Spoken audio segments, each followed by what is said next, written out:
नमस्कार दोस्तों, study with Dev channel में आपका स्वागत है। दोस्तों, पिछली वीडियो में हमने चंपारण सत्याग्रह, अहमदाबाद मिल मजदूर आंदोलन, खेड़ा सत्याग्रह तथा गिरमिटिया प्रथा के बारे में आपसे चर्चा किया था।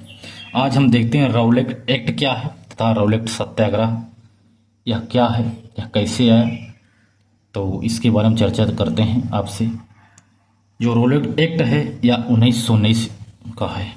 यह एक्ट, इसके कुछ कारक देखते हैं। रौलेट सत्याग्रह क्यों आया, इसके क्या कारण थे जिनको आना पड़ा, इसकी विभिन्न कारण हैं। जैसे 1905 से 1919 तक क्रांतिकारी घटनाएं बढ़ रही थी।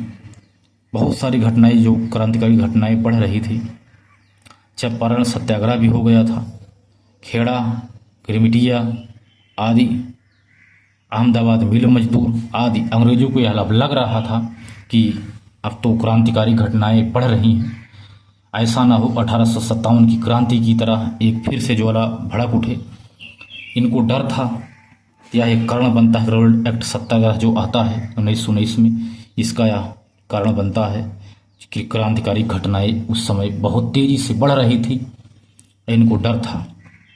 1914 से 18 में जो प्रथम विश्व युद्ध था, उस समय एक कानून बना था, भारत रक्षा अधिनियम। इसका विरोध नहीं किया गया। ये जो भारत रक्षा कानून था, इसका विरोध नहीं किया गया। यह एक कानून है। तो प्रथम युद्ध 1918 में जब ये समाप्त हो रहा था, तब भारत रक्षा कानून जो ये बना था, यह भी समाप्त की ओर बढ़ रहा था। इसका भी समापन हो रहा था धीरे धीरे। अब अंग्रेजों को लगा ये तो अब समाप्त हो जाएगा प्रथम विश्व युद्ध के बाद, तो हमें किसी तरह एक नए कानून की आवश्यकता होगी जिससे सभी लोग अपने कंट्रोल में रहे। नहीं तो क्रांतिकारी अगर दोबारा भड़केंगे, अगर फिर से कोई न कोई अगर बड़ी क्रांति हुई तो हमारा पतन निश्चित है।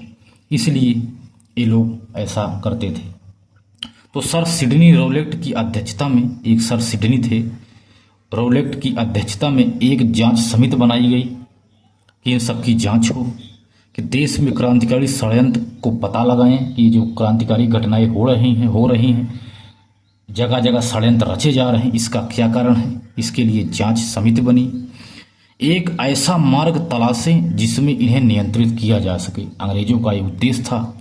इसलिए इन्होंने एक समिति बनाई कि अब ऐसा ही नीति नियम अपनाओ जिससे इनको नियंत्रित किया जा सके, कोई भी घटनाएं जो क्रांतिकारी बढ़ रही वो घटनाएं ना घटें।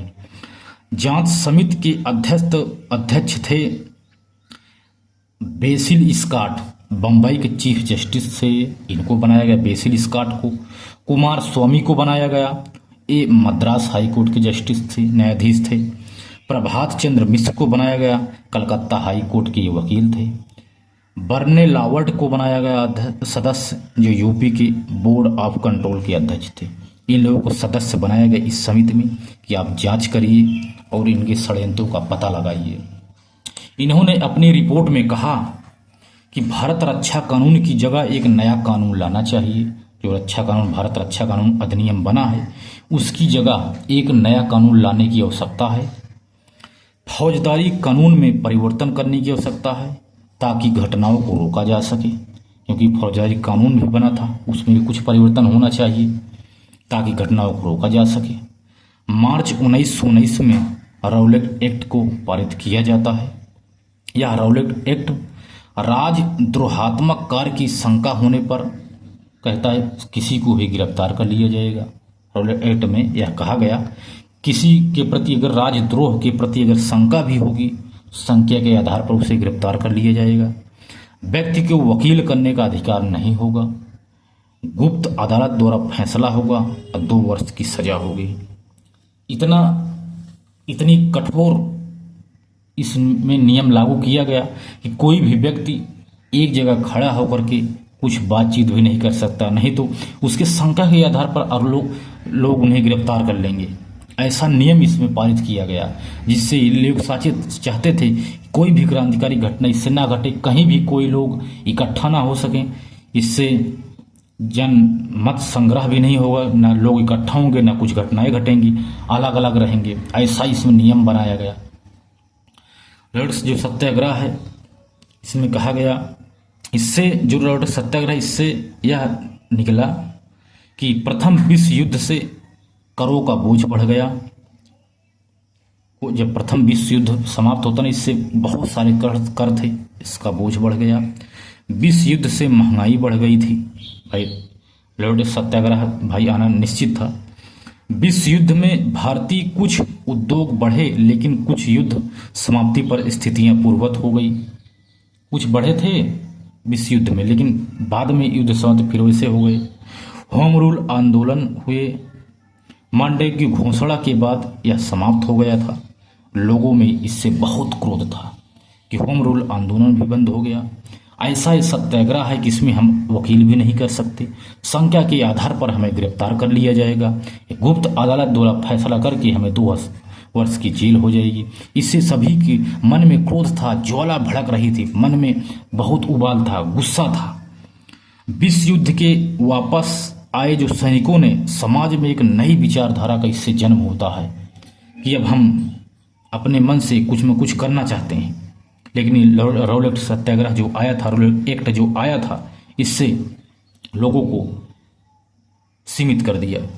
ऐसी परिस्थितियों में रॉलेट एक्ट का आना एक चिनगारी का काम किया। जब ये आया तो लोगों में ज्वाला भड़क गई, चिनगारी उत्पन्न हुई। और एक ऐसा एक्ट है जिसमें हमें बोलने का भी अधिकार नहीं है, जिसमें हम कुछ कहेंगे तो हमें संख्या के आधार पर गिरफ्तार कर लिया जाएगा। ऐसी घटनाएं के बारे में अब लोगों के मन में जो विरोध उत्पन्न होता है, उसके बाद देखते हैं रॉलेट सत्याग्रह जो था इसका विरोध होना शुरू हो जाता है।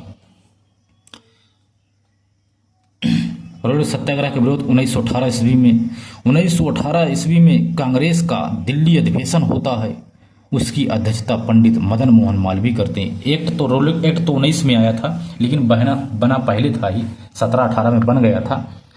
तो इसके बारे में पता चल गया था लोगों को, अगर ये कानून आ गया तो बड़ा गड़बड़ हो जाएगा। इसके लिए इसके विरोध में कांग्रेस का जो दिल्ली अधिवेशन होता 1918 का, इसके अध्यक्ष थे पंडित मदन मोहन मालवीय ने रॉलेट एक्ट का विरोध प्रस्ताव पारित किया कि हम इसका विरोध करेंगे, इस प्रस्ताव को पारित नहीं होने देंगे। 1918 में कांग्रेस का अधिवेशन बम्बई में भी होता है। दूसरा, एक तो दिल्ली में हुआ, दूसरा बम्बई में होता है। इसके अध्यक्ष थे सैयद हसन इमाम। यानी इस दौर को 1918 का जो दौर था, इसे कांग्रेस का द्वितीय विभाजन कहते हैं। इसमें भी बहुत बढ़ा चढ़ के इसका विरोध किया गया, इस सत्याग्रह का। करे ये तो काला कानून है, तो बड़ा गड़बड़ है। तो गांधी जी ने इसके विषय में कहा था रॉलेट एक्ट के, यह बिना अपील, बिना दलील, बिना वकील का कानून है। और मोहम्मद अली जिन्ना ने कहा था यह तो काला कानून है। यदि क्रांतिकारी घटनाएं एक बीमारी हैं तो यह कानून उसका गलता हुआ इलाज है, ऐसा जिन्ना के द्वारा कहा गया। क्योंकि यह काला कानून है, इसमें किसी प्रकार का कोई विरोध कोई कर ही नहीं सकता, संज्ञा के आधार पर गिरफ्तार कर लिया जाता था। इसके बाद कुछ घटनाएं घटती हैं। केंद्रीय विधायिका से कुछ लोगों ने इस्तीफा दे दिया। इसके उपलक्ष्य में जैसे मोहम्मद अली जिन्ना, मजहरूल हक और पंडित मदन मोहन मालवीय, तीनों ने केंद्रीय विधायिका से इस्तीफा दे दिया। ये लोग केंद्रीय विधायिका के सदस्य से इस्तीफा दे दिया, हम इसका विरोध करेंगे, क्योंकि वैसा कानून ही था जिसमें लोगों को बहुत क्षति होती थी। एनी बेसेंट ने प्रारंभ में विरोध किया था, लेकिन बाद में इस रॉलेट एक्ट का स्वागत किया था। तो अगर क्वेश्चन आता है दोस्त निम्नलिखित में से किसने रॉलेट सत्याग्रह जो रॉलेट एक्ट आया था इसका स्वागत किया था बाद में, तो एनी बेसेंट ने इसका स्वागत किया था। लेकिन बाद में गांधी जी के सत्याग्रह के तरीके से इनमें मतभेद हो जाता है एनी बेसेंट का।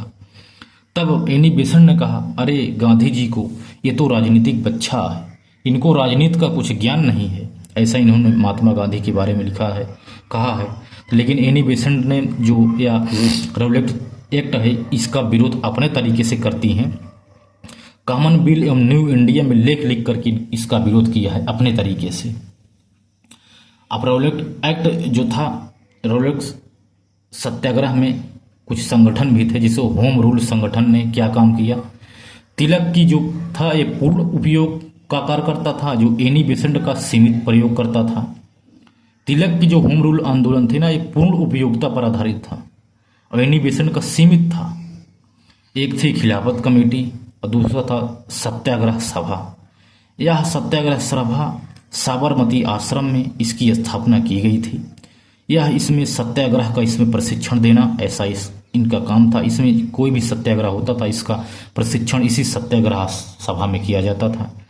सत्याग्रही का हस्ताक्षर इकट्ठा करना आदि इसका कार्य था, तथा यह जो सत्याग्रह सभा थी यह दान से चलने वाली एक सभा थी।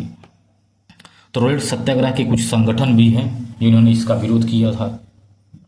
इसके बाद देखते हैं 6 अप्रैल 1919 को ये लोग हड़ताल प्रारंभ कर देते हैं कि अब बिना हड़ताल के ही काम नहीं होगा, तो हड़ताल करते हैं। 7 अप्रैल को सत्याग्रही नाम का एक साप्ताहिक प्रकाशन लोग निकालते हैं। इससे ये विरोध करते थे सत्याग्रही लोग। 6 अप्रैल को हड़ताल करते हैं, 7 अप्रैल को सत्याग्रह साप्ताहिक प्रकाशन करते हैं।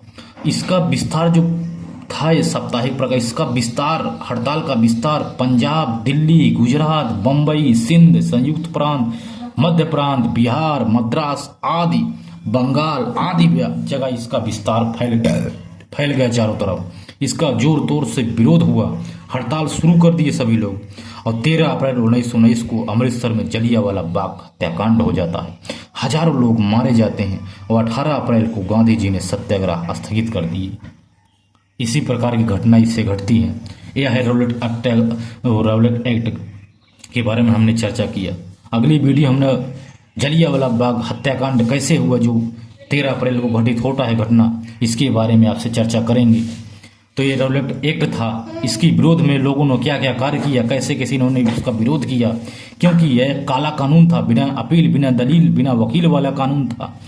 कहा गया कि यह क्रांतिकारी घटना एक बीमारी है, तो कानून इसका गलत इलाज है, ऐसा इसमें कहा गया। इसी प्रकार से लोगों ने इसका विरोध किया था इसके का। दोस्तों तो मिलते हैं और अगली वीडियो में दोस्तों, तब तक के लिए धन्यवाद।